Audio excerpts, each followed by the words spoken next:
हरे कृष्णा, राधे राधे। आप सभी को बुद्ध अमावस की शुभकामनाएं।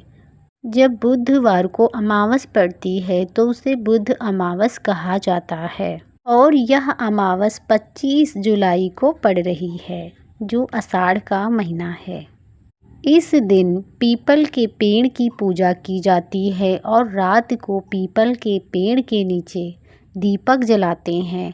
इस दिन व्रत भी रखा जाता है और हम सुना रहे हैं आप सभी को अमावस्या की कथा, जो बहुत ही विशेष है, जिसके सुनने से दुख दूर होते हैं और भगवान विष्णु की असीम कृपा आप पर बरसती है। जो भी व्यक्ति अमावस्या व्रत कथा सुनता है उसके सभी कार्य पूर्ण होते हैं। आइए कथा को आरंभ करते हैं। कथा को पूरा सुनते हैं। आधा अधूरा सुनने से कोई भी लाभ प्राप्त होने वाला नहीं है, इसलिए कथा को पूरा सुने। एक समय की बात है, एक बार युधिष्ठिर को भीष्म पितामह ने इस व्रत का महत्व बताया था।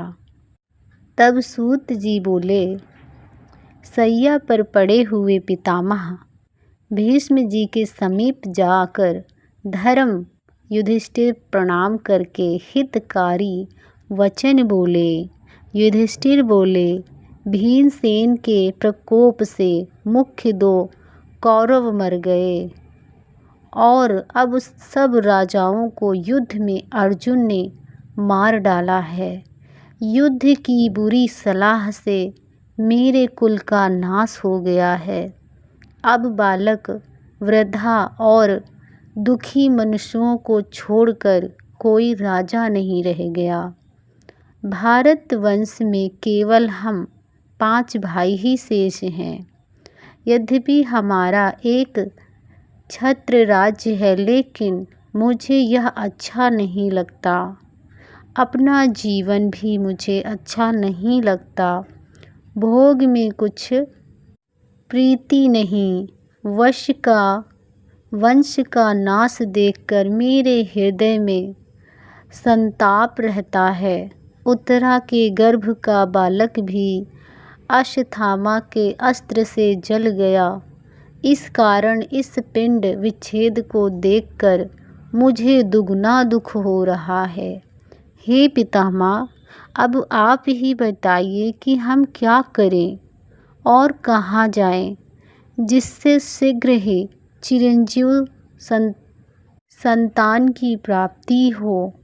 भीष्म पितामह जी बोले, राजन सुनो, मैं तुम्हें व्रतों में से एक उत्तम व्रत बताता हूँ, जिसके करने से सब कुछ सही हो जाता है।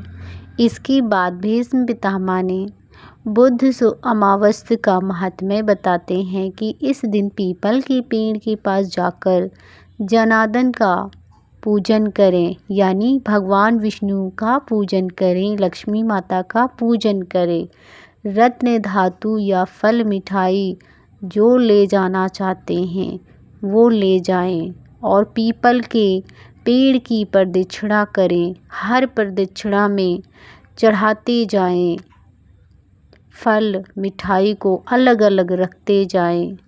जब 108 प्रदक्षिणा पूरी हो जाएं तो अपनी शक्ति के अनुसार ये 108 प्रदक्षिणाएं की वस्तुएं देकर व्रत का समापन करें। उन्होंने बताया कि तुम उत्तरा को यह व्रत करवाओ तो उसका पुत्र जीवित हो जाएगा। वह 3 लोकों में गुणवान और विद्वान पुत्र होगा। बुद्ध अमावस का व्रत भगवान विष्णु को बहुत ही प्रिय होता है। जो भी मनुष्य इस व्रत का पालन करता है, कथा सुनता है, उसको फल शीघ्र ही प्राप्त होता है इसका। जय श्री हरि। ऐसी ही वीडियो देखने के लिए हमारे चैनल को लाइक करें, सब्सक्राइब करें और कमेंट बॉक्स में दिल से जय श्री हरि अवश्य लिखें। जय श्री कृष्णा, राधे राधे।